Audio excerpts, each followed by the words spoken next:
is there such a thing as the general public anymore? I mean, every week we read somewhere that the public is outraged over something or someone, as if the public were one monolithic chunk of people who all think the same way. But is that true? Is there any general to the general public, or do we have lots of mini specific publics instead?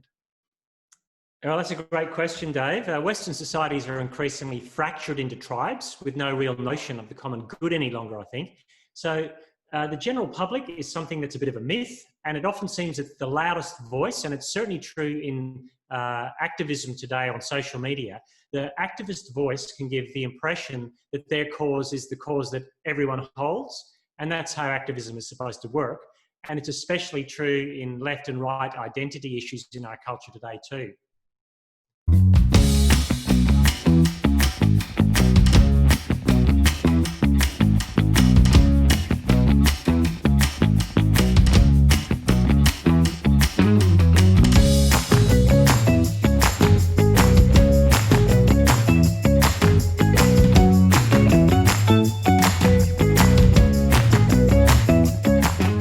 Well, a matter where this arose recently was with the new Lord Mayor of Perth, a man called Basil, who's well known as far as his footy commentating is concerned, and he's a public newsreader as well in Western Australia, but he became the new Lord Mayor. And things came back to bite him when he stayed on his job at a radio station, and he made some funny quips, apparently, about the transgender issues. And then suddenly, all these clips from the past 3 or 4 years on radio where he's made fun of transgender issues came to the surface. And there was a huge campaign to oust him with a petition put up to try and get rid of him as Lord Mayor just 2 weeks into his tenure. And so the question was, is this what the general public thinks? How do we know what the general public thinks about anything? And so have a look at the fallout. There are demands tonight for Basil to resign as Perth Lord Mayor over offensive comments about the transgender community less than 2 weeks into his new role. Today he issued an apology, but the damage was done. A petition to move a major event out of the city already gathering thousands of signatures. On the job for less than a fortnight and already on a walk of shame. Yeah, I made a mistake. It was a bad mistake. It was bad broadcasting. It was a moment that I'd prefer to take back, obviously.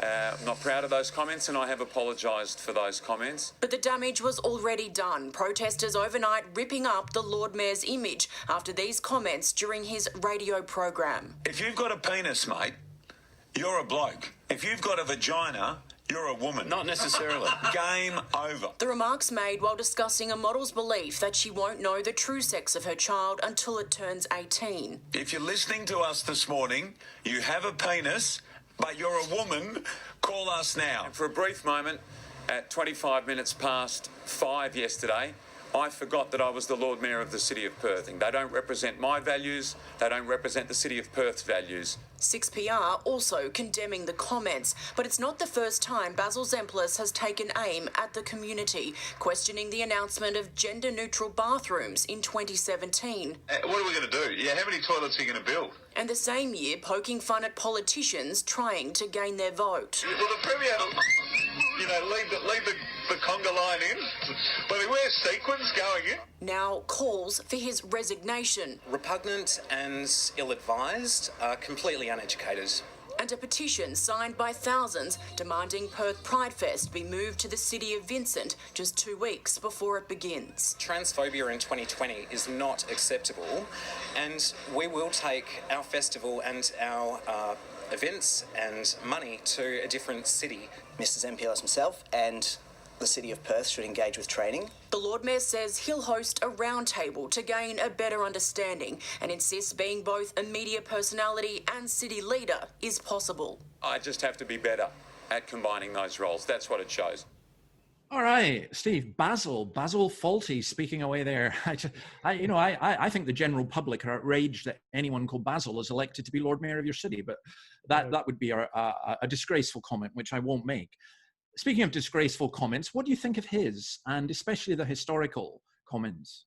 Well, I think one of the things that he did was he said lots of funny things. Well, he thought they were funny, and everyone listening to it was guffawing. If you're going to be Lord Mayor of a city, what you suddenly have to realise is that there are competing interests in that city as to what you can do and what you can say. By the time you're Lord Mayor, those things are going to be dragged up by vested interest groups to say, you can't say that because that's no longer a public opinion. And when you're Lord Mayor, your job is to smile politely, cut the ribbon, and let the event run. But it's not to come in hard. And I think some of the things he said were unwise at the time in terms of the slight scorn in which they came across in a sort of Buffy bloke Radio Land show. Yeah. But do you think the public was really outraged, the public? No. I think certain sections of groups were outraged that were, and the word outrage is an interesting one as well. It's been used so often that I'm outraged by it.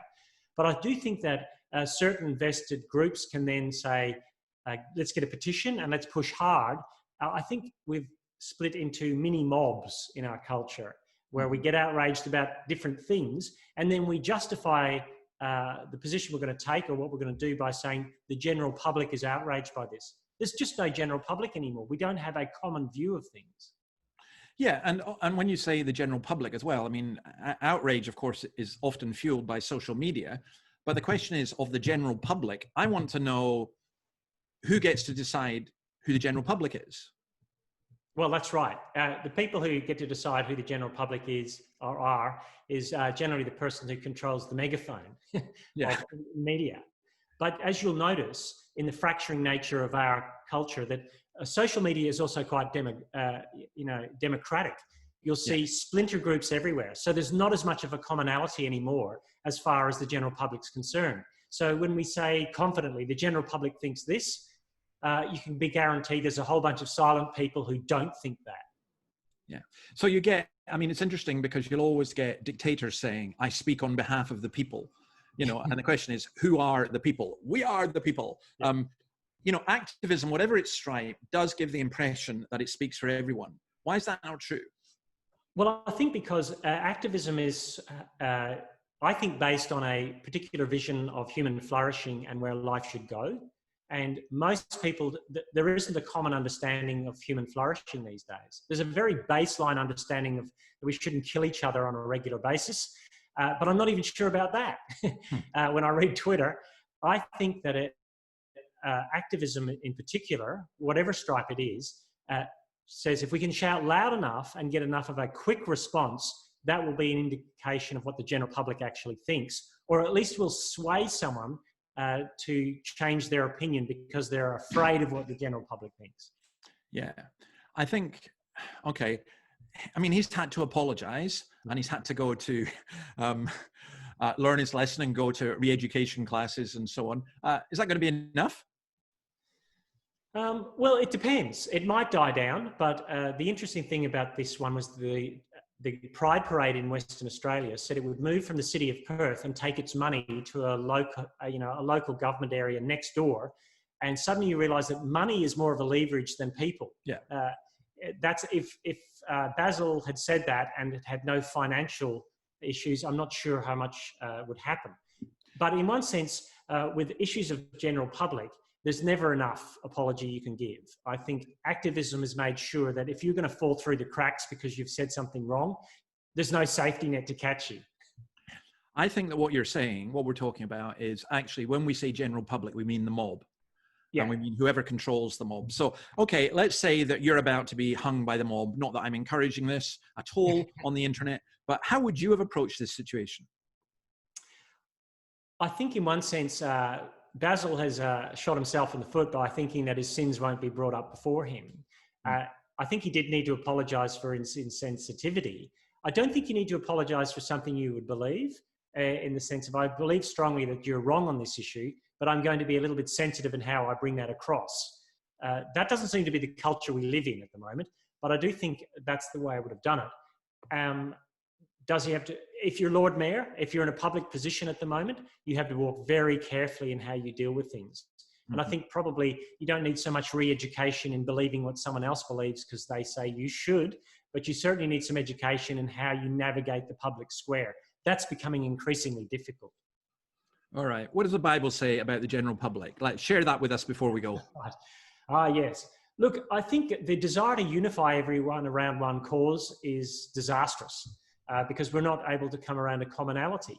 The vision that the Bible gives of a common public seems to be in Revelation chapter 7, and the last book of the Bible, where it sees this, this whole crowd of people from every tribe, tongue, nation, and language all praising God. And what I love about that picture is that it doesn't say what Bono says in Where the Streets Have No Name, that I believe in the kingdom come when all the colours bleed into one. I don't want all the colours to bleed into one. I love the diversity of a general public that has a common understanding of humanity.